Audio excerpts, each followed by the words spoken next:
तो नमस्कार, मैं विपुल सिंह स्वागत करता हूं आप सभी का हमारे इस YouTube चैनल स्टडी कैपिटल पर। CUET PG 2024 की प्रवेश परीक्षा चल रही है और आज है इस एग्ज़ाम का दूसरा दिन यानी डे 2 और शिफ्ट 2 के स्टूडेंट्स अभी पेपर देके आप देख सकते हैं निकल रहे हैं। MA MSc इकोनॉमिक्स का पेपर था। आज के स्टूडेंट से हम रिव्यू लेंगे और जानेंगे कि पेपर का लेवल कैसा रहा है, पेपर के पैटर्न में क्या कुछ बदलाव हुआ है, क्वेश्चन के टाइप्स कैसे थे और पेपर का स्तर क्या था, आसान था, कठिन था या मॉडरेट था, सब कुछ जानने का प्रयास करेंगे। इसलिए इस कंप्लीट वीडियो को देखिएगा और वीडियो की शुरुआत करने से पहले अगर आप हमारे इस चैनल पर पहली बार विजिट कर रहे हैं तो इस चैनल को सब्सक्राइब करिएगा स्टडी कैपिटल को, क्योंकि ये चैनल आपको CUET PG की हर एक अपडेट, सूचना और जानकारी समय पर और सही जानकारी लगातार पहुंचाता रहेगा। तो चलिए बातचीत का सिलसिला शुरू करते हैं। चलिए, तो हमारे साथ बच्चे जुड़ रहे हैं, मैं बातचीत करता हूँ कि आपका नाम क्या है? शांभवी। किस सब्जेक्ट का पेपर था? इकोनॉमिक्स। पेपर के लेवल को एक शब्द में क्या बताना चाहेंगे, आसान था, कठिन था या मॉडरेट था? मॉडरेट था, बट लास्ट ईयर के कंपैरिजन में बहुत इजी था, क्योंकि लास्ट ईयर का पेपर टफ था। मतलब 2023 की तुलना में पेपर आसान था? हाँ, बहुत आसान था। लास्ट ईयर काफ़ी मैथमेटिकल था पेपर, इस बार काफ़ी थ्योरेटिकल था और एक्सपेक्टेड नहीं था। हम लोगों ने एक्सपेक्ट किया था कि एटलीस्ट लास्ट ईयर के लेवल का तो रहेगा, बट बहुत ईजी था।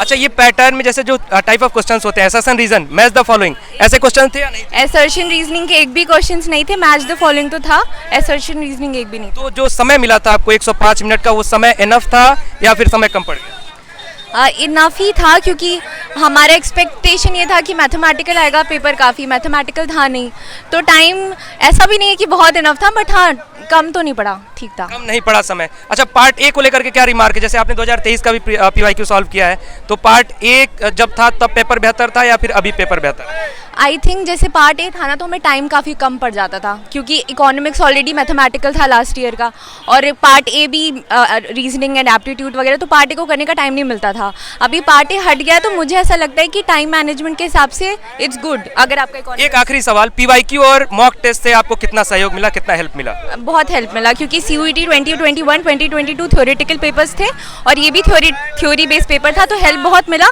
बट ये भी था कि रिपीटेड क्वेश्चन। कितना सवाल अटेम्प्ट किया आपने? मैंने अटेम्प्ट किया अराउंड 66। कितना सही होगा? अब आई गेस नेगेटिव मैंने कोशिश की है कि ना ही करूं, तो 10 से तो कम ही होना चाहिए नेगेटिव। कौन सी यूनिवर्सिटी टारगेट है? दिल्ली यूनिवर्सिटी। DSC। हाँ, ऑल द बेस्ट आप। थैंक। तो और भी स्टूडेंट से बात करते हैं। आपका नाम? रामनिवास। आपका? सचिन कुमार। सचिन। आप दोनों लोगों के अकॉर्डिंग सबसे पहले आपसे शुरू करता हूँ, पेपर का लेवल क्या था, कैसा पेपर था? कह सकते हैं पेपर का लेवल इजी था, इजी टू मॉडरेट कह सकते हैं। कुछ क्वेश्चन ऐसे थे जो करने लायक थे, मतलब थोड़े डिफिकल्ट थे। आपके अनुसार पेपर कैसा था? इजी और कंफ्यूजिंग। इजी और कंफ्यूजिंग, ऐसा क्यों? मतलब कुछ क्वेश्चन थे, मतलब ट्रिकी थे, और एक ऑप्शंस के 4 ऑप्शन है, फिर उसमें सिलेक्ट करना है, तो उसमें ज़्यादा टाइम टेकिंग होगा। सबसे जरूरी हो जाता है प्रीवियस ईयर पेपर। हम लोग बार बार सोचते हैं कि हाँ प्रीवियस ईयर पेपर देखना होगा। 2023 से तुलना करेंगे, कैसा पेपर है? बहुत ईजी है, 2023 के मुकाबले बहुत ईजी है। अच्छा, आपके अनुसार? बहुत ईजी। बहुत ईजी। इसको मॉक टेस्ट वगैरह आपने दिया था? 21 वाला रख सकते हैं। मॉक टेस्ट वगैरह आपने दिया था? हाँ, दिया था। मॉक टेस्ट की तुलना में पेपर कैसा था? वही, मतलब ठीक ही है, बेसिक आया था थोड़ा। बेसिक आया था। हाँ। अच्छा, मॉक टेस्ट का जो अनुभव होता है और PYQ सॉल्व करने का जो अनुभव होता है, उसका लाभ मिला आपको? अगर PYQ अगर बढ़िया से सॉल्व किया कोई, तो उसके कंपैरिजन में आज इजी क्वेश्चन था। Easy question. हाँ, मतलब लाभ तो मिला? लाभ मिला होगा। पूरा पूछ लिया। अच्छा, कितना सवाल अटेम्प्ट किया आपने? मैं किया हूँ 72। 72। आपने? 63। 63। कितना सही होगा? Near about 60। 60 सही होगा। हाँ, 60। चलिए, बहुत बढ़िया। कौन सी यूनिवर्सिटी टारगेट है? आखिरी सवाल। पहले पे DSC, दूसरे पे JNU। पहले पे DSC, दूसरे पे JNU, तीसरे पर? तीसरे पे BHU। तीसरे का कोई चांस ही नहीं है ना? आपके अनुसार? सेम है, DSC और JNU। चलिए, बहुत सारी शुभकामनाएं आप लोगों को कि आपकी ड्रीम यूनिवर्सिटी आपको मिले और आप सभी बहुत ही भविष्य में आगे जाएं। चलिए, और भी बातचीत करते हैं। आपका नाम? प्रीति कुमारी। प्रीति, कहाँ से हैं आप? जी, गाजीपुर से हैं। गाजीपुर से। कौन से कॉलेज से या BHU से? VKM। अच्छा, VKM से हैं आप। तो पेपर आज का कैसा था? BHU के स्टूडेंट क्या कहेंगे कि पेपर आसान था, कठिन था या मॉडरेट था? सर, अगर मतलब आपका जो सब्जेक्ट है उसके बारे में आपको नॉलेज है तो आप पेपर दे सकते हैं, कोई डिफिकल्ट नहीं। डिफिकल्ट पेपर नहीं था? नहीं, अगर बस आप। कितना सवाल अटेम्प्ट कर दिया आपने? मैंने 55 की। 55 आपने अटेम्प्ट किया। अच्छा, जो टाइप ऑफ क्वेश्चंस थे, जो 105 मिनट का समय था, वो समय ठीक ठाक था, कम था या ज़्यादा था? नहीं सर, सही था। समय एनफ था, मतलब मैनेज था सब कुछ। चलिए, क्या लगता है कौन सी यूनिवर्सिटी टारगेट है? BHU जाना है। चले, तो BHU की क्या कुछ खासियत बताइए, क्यों BHU? आप ग्रेजुएशन भी आपने किया, PG भी करना चाहते हैं? क्योंकि सर मेरा पहले से ही सपना था BHU में पढ़ने का, क्योंकि बेस्ट यूनिवर्सिटी है मेरे हिसाब से। अच्छा, जो बच्चे नेक्स्ट सब्जेक्ट का पेपर देने वाले हैं उनके लिए क्या कुछ सुझाव होगा आपकी तरफ से?